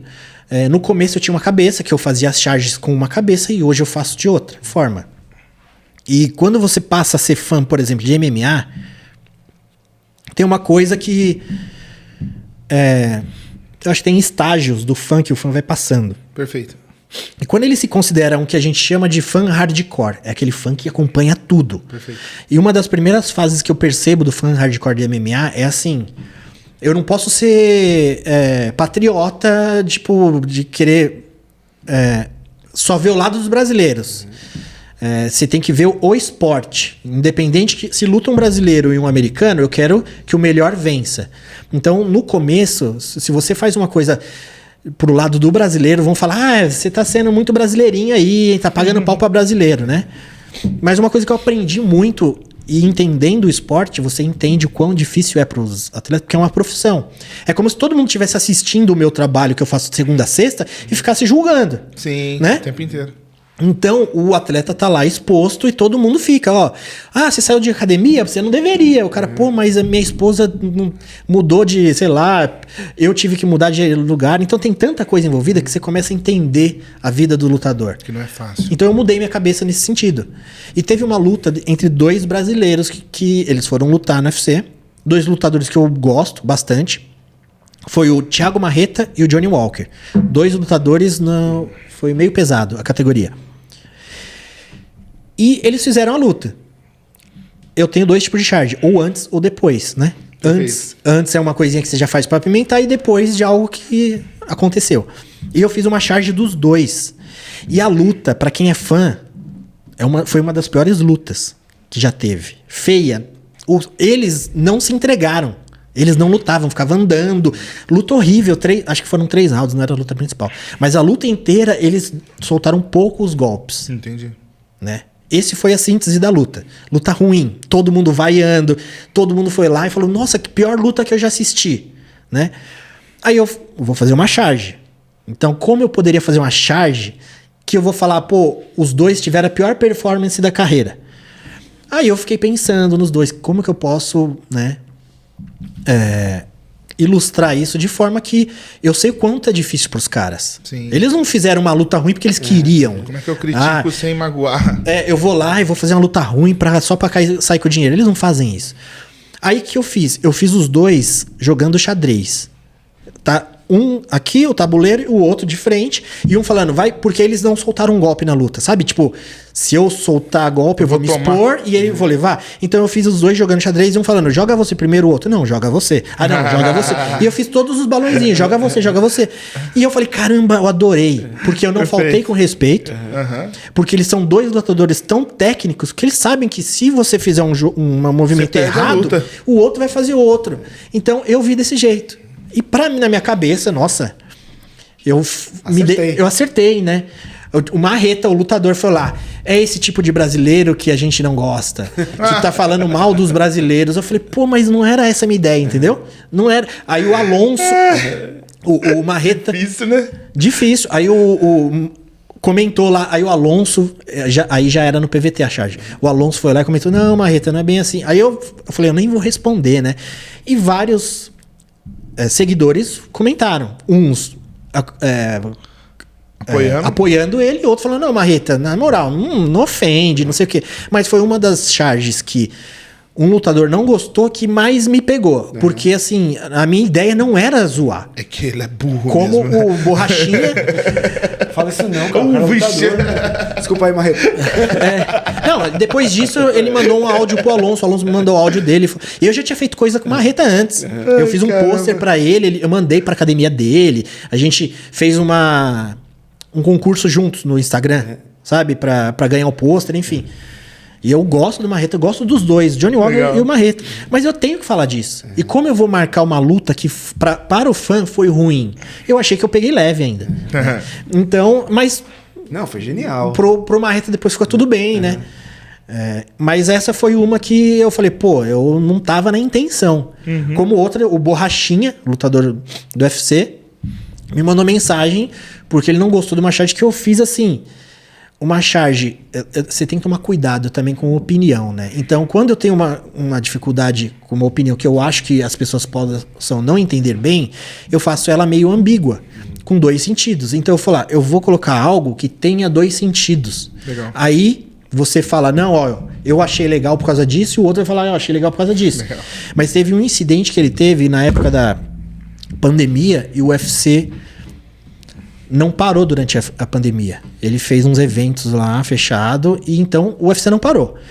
E teve um período que era obrigado a estar vacinado para viajar. E ele precisava viajar.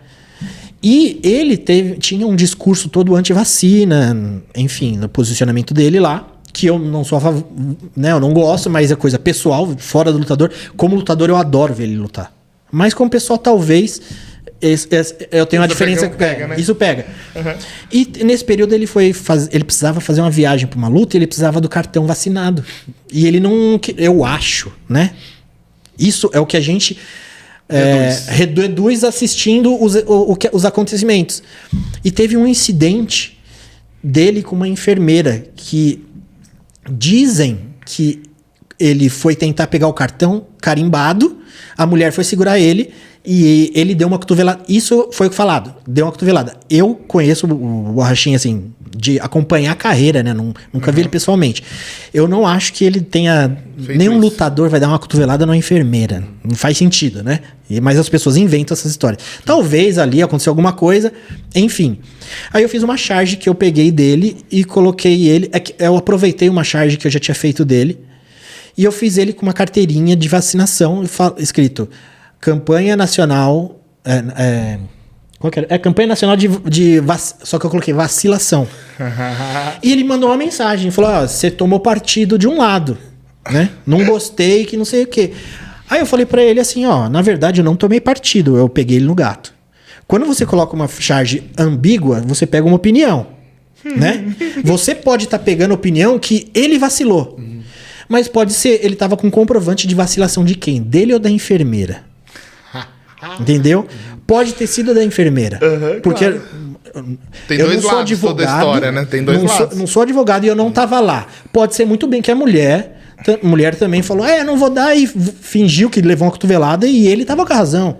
Então eu fiz uma charge ambígua. Legal. Só que ele foi pelo lado que ele achou que eu tava zoando ele, porque talvez ele tenha visto alguma coisa na minha rede social que eu sou a favor da vacina, não sei. Então ele falou, então ele é a favor da vacina, eu sou contra, ele tá me zoando. Mas eu fiz uma charge ambígua, entendeu? Que você consegue ver pros dois lados. Perfeito. Porque ele tava com um comprovante que teve um vacilo ali, dele ou da enfermeira, entendeu? Aí ele mandou mensagem, eu falei, beleza. Aí ele deixou de me seguir, enfim.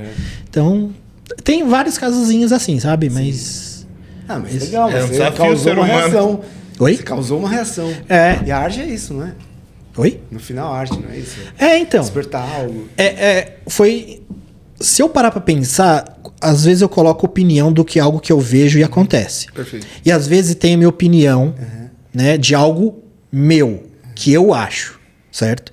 Se eu tivesse feito uma coisa direcionada pra uma opinião minha e tivesse dado errado, eu nunca fiz uma charge que eu falei, puta, eu não gosto desse lutador, eu vou zoar ele. E algum lutador reclamou. Eu já zoei alguns lutadores que eu não gosto, né? Mas nunca nenhum deles vieram falar comigo.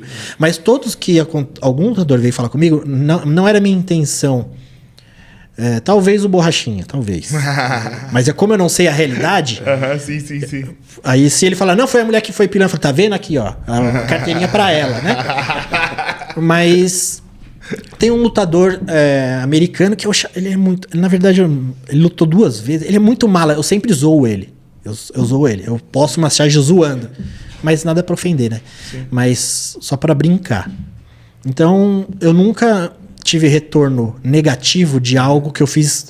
Eu falei, caramba, eu zoei mesmo. Não devia ter zoado, entendeu? Todas as vezes, assim, eu não acho que eu tava tão errado. Teve uma vez... de um lutador que me bloqueou. Teve nos Estados Unidos, em Nova York, o MMA era proibido. Quando era? 2004, 2007? Eu não lembro o ano. Isso, não? Um tempo atrás. Então, era proibido. Em Nova York não podia. Vários lutadores começaram a fazer campanha para legalizar o MMA. Em vários lugares é proibido. A França legalizou há 3 anos. Teve o primeiro UFC na França faz 3... Agora tá tendo direto. Tem um novo agora, vai ter, né? Então, em Nova York era proibido. Aí, vários lutadores fizeram campanha pra liberação do MMA. Muitos deles de Nova York. Tem um lutador que chama Chris Weidman, que é americano. Tem o Matt Serra, que é esse cara. Vários lutadores de Nova York fizeram campanha e eles conseguiram. Liberou. E teve o primeiro evento lá. Aí eu fiz uma charge. E a charge era a Estátua da Liberdade indo para o evento. E eu coloquei vários elementos de Nova York. Eu coloquei a Estátua da Liberdade, coloquei eles indo de táxi, aquele táxi amarelo de Nova York, né? E eu coloquei os lutadores que eu vi que lutaram para isso. Que eu coloquei o Weidman, eu coloquei o Matt Serra, eu coloquei a Dana White, alguns caras que estavam fazendo as campanhas, eu coloquei eles na charge. Aí... uma mulher do escritório do UFC, lá de Nova York, me mandou mensagem e falou, eu adorei essa charge, eu queria fazer um pôster para colocar aqui no escritório do UFC de Nova York. Falei, não, demorou. Peguei um pôster, mandei para ela. Só que, antes de eu mandar, o Matt Serra, que é esse lutador, ele é um lutador bem famoso, ele ele foi campeão do UFC, ele foi um dos maiores azarões que foi campeão. Né? Azarão é aquele cara que ninguém acredita que ele vai ganhar. Tava pegando um lutador que é o Georges St-Pierre, um canadense. Querido. Ascensão, querido, com muito carisma. Um dos caras... tá entre ator, tudo mais. Pra mim... Eu não gosto de elencar muito os melhores, mas entre os 5 melhores, ele é esse canadense. E é um lutador que todo mundo gosta. E ele venceu o canadense. Nocauteou e ninguém estava esperando. O Matt Serra nocauteou o Georges St-Pierre. E quando ele ganhou, quando colocaram o cinturão nele, ele fez uma cara tipo de espanto. Então se você coloca no YouTube lá Matt Serra, Georges St-Pierre, você vai pegar que virou até um meme aquele momento que ele carinha. Que ele fez uma cara assim de espanto. Eu ganhei, entendeu? E eu peguei a cara dele de espanto e fiz. Aí ele mandou uma mensagem pra mim falando, ó... aliás, ele mandou assim... Ficou bem legal o desenho. Mas eu não gostei como você me desenhou, por isso eu tô te bloqueando. Aí ele me bloqueou. Aí Filho da mãe. Aí quando a menina de Nova York pediu o cartaz, né, eu avisei ela. Eu falei pra ela, ó, o Matt Serra, porque eu sei que o Matt Serra é de Nova York e provavelmente ele vai ficar andando lá pelo UFC de Nova York. Eu falei, ó, o Matt Serra não gostou, ele me bloqueou por causa dessa charge. Ela falou, não tem problema, a gente vai deixar aqui, se ele vir, a gente explica, mas... Aí eu enviei pra ela. Já era, que top. Mas ele me desbloqueou depois de uns anos. Aí. Ele deve ter aceitado que a cara dele era mais ou menos aquilo mesmo. De repente, sei lá, ele tava na charge, aí ele viu a foto, nele... Não, é isso mesmo. Poxa, fui injusto. Que maldade que o rapaz... Cara, eu vou lá desbloquear. Cara, que legal. Tá vendo? Mais um caso que vieram reclamar comigo que não era intenção ofender. Sim. Ele falou, você me fez com cara de bobo. Eu fiz a cara dele. A cara deu bobo. Eu me reconheci ali. Era eu. Cara, que sensacional, porque isso é o ápice pro artista, né? Pro chargista. Sim. O UFC tá te valorizando. Isso é muito legal. Tem algum convite pra, sei lá, ter a mesma função que você tem no PVT ou no sexto round? Pra trabalhar com eu não sei se cabe muito, sabe? Eu fiz coisas pro UFC. Teve um evento que foi o próprio Marreta que lutou. Ele lutou pelo título contra o John Jones. E era o Marreta, o John Jones, Amanda Nunes, né, a brasileira, contra a Holly Holm, uma americana. E o UFC contratou para fazer como se fossem uns cartazes. Aí eu fiz o cartaz pro John Jones, Marreta. Mas eu não sei se o meu trabalho cabe muito, sabe? Eu acho que ele cabe perfeitamente onde ele tá, sabe? E assim, muita gente fala, não, mas você merece estar no UFC, porque parece que lá é o ápice, né? Porque pode ser que seja. Pra quem tá de fora. Mas, sabe aquele produto que eu não vejo encaixando no UFC? Porque às vezes eu posso falar de um lutador ou outro, se eu quiser. Você tem liberdade né? pra isso, né? Então assim... Isso, né? Perderia essa... Às vezes sim, às vezes não. Quando eu fiz a charge pro UFC, essa do John Jones e o Marreta, pra mim, pra muitos, né? O John Jones é o maior lutador, né? Que eles chamam de GOAT, né? O maior de todos os tempos. E ele ia lutar com o Marreta, um cara que eu sou fã, que eu adoro. Eu falei, é MMA, 2 caras gigantes, pode ser que, né? Sim. Mas eu falar, o John Jones pra mim ganha. Porque o John Jones nunca perdeu uma luta. Tem luta que o pessoal fala, ali o outro podia ter ganho, mas ele nunca perdeu, né? E quando eu fiz essa ilustração pro UFC, eu fiz o John Jones e o Marreta, aí eles pediram, não, põe eles um pouquinho do mesmo tamanho, sabe? Aí já começa a mudar. Não tô falando que o UFC tá errado, porque é a imagem dos lutadores dele. Sim. Só que eu tenho a minha opinião também, quem que eu acho que pode estar numa maior... Começa a ficar mais preso, né? Entendeu? Não tô falando que... Por isso que eu tenho noção que talvez o meu trabalho não se encaixe tanto no UFC, porque pode ter esses ruídos, entendeu? Te daria sua liberdade. Porque charge é isso. Você tem que fazer. E o Alonso mesmo, o programa dele é ao vivo. Já aconteceu de falar, Alonso, eu tô correndo aqui pra fazer a charge. Ele descobre a charge na hora de colocar no programa. Ele não sabe. Porque ele fala, vamos ver, se o Davi falar coisa que não deve, a charge do Davi, entendeu? Porque sou eu que tô falando. Perfeito. É a sua opinião. É você estar no que você desenha, né? Exato. Por mais que eu gosto muito, o Alonso é um cara que tem tanto conhecimento, que fala, Alonso, o que você acha? Tu pensa, mas acontece de não dar tempo, eu só mando a charge, ele, excelente, ficou ótimo. Mas eu tento aproveitar disso. Você tem um cara que tem toda essa bagagem, você tem que sugar, né? Perfeito. Tua opinião como fã do UFC, tem pra onde crescer? Porque às vezes eu tenho a impressão que não vai ter mais um José Aldo, um Anderson Silva, um John Jones, por tanto tempo. Na tua percepção, como é que tá isso? Você acha que tem espaço? Parece que tem tanta gente boa ao mesmo tempo agora. Que popularizou, né? Então, popularizou muito. Mas eu vejo desde que teve o primeiro UFC, né? Então você vê as coisas acontecendo. Tudo que eu sei de MMA não é porque ele treinou um lutador ou ele lutou. É assistindo. É no dia a dia, vendo. Então é o que eu tenho de argumento que eu assisto. Perfeito. Não que, você nunca lutou, então não pode falar. Se quiser falar isso de mim, pode falar, porque eu nunca lutei de verdade, né? Mas é o que eu assisto, né? Então tem um peso, pelo menos pra mim. Mas eu vejo o esporte evoluindo, e quando eu penso que não dá pra evoluir, ele aparece coisa nova. Entendi. Surpreende. Tecnicamente, lutadores, assim, se você for pensar, o Anderson, ele tinha as falhas dele como lutador, mas ele sabia aproveitar mais as vantagens, né?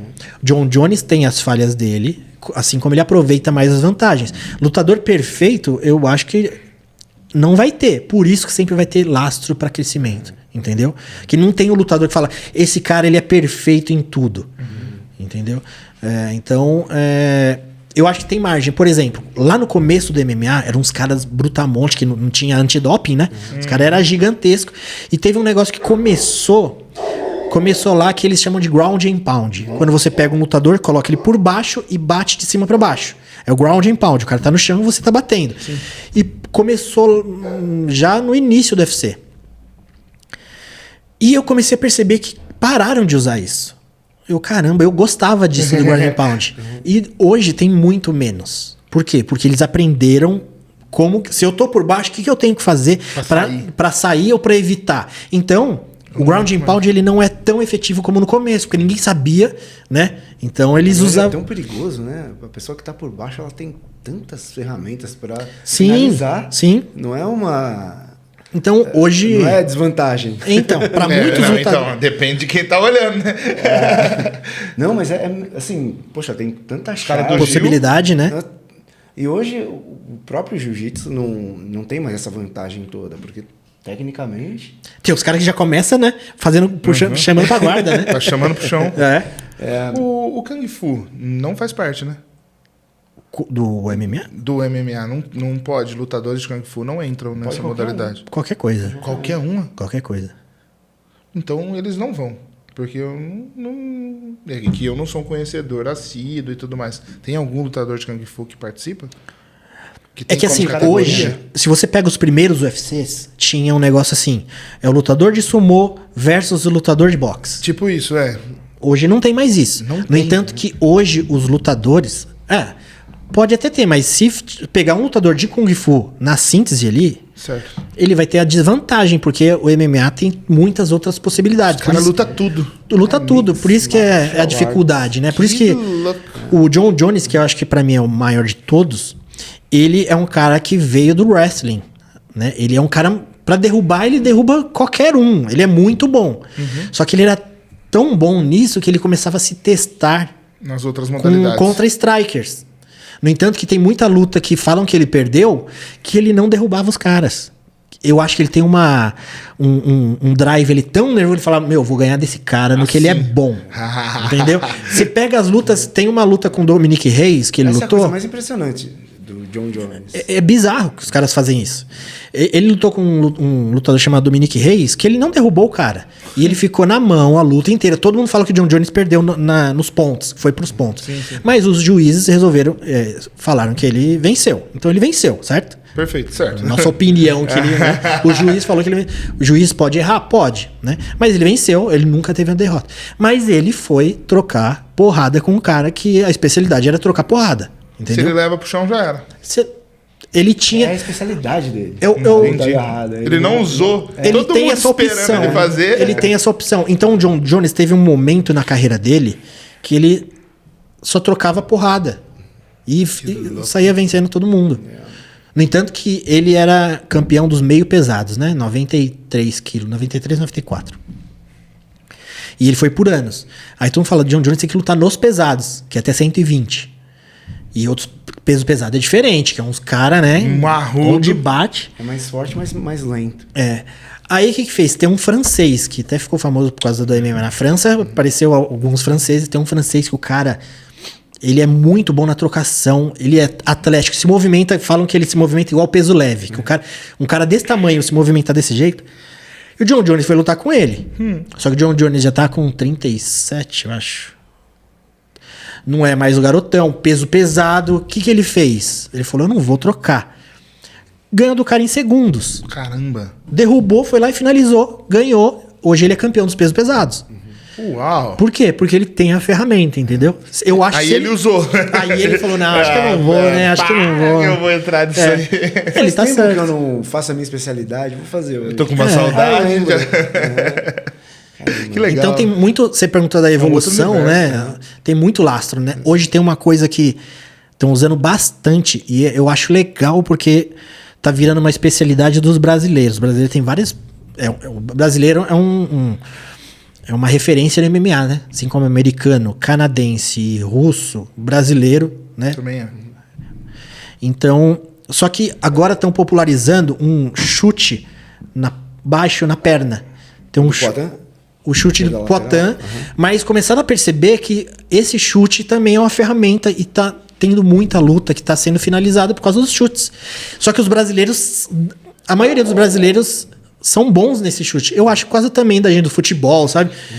Mas capoeira. Então, assim, era um chute que ninguém dava nada. Agora começou a virar moda.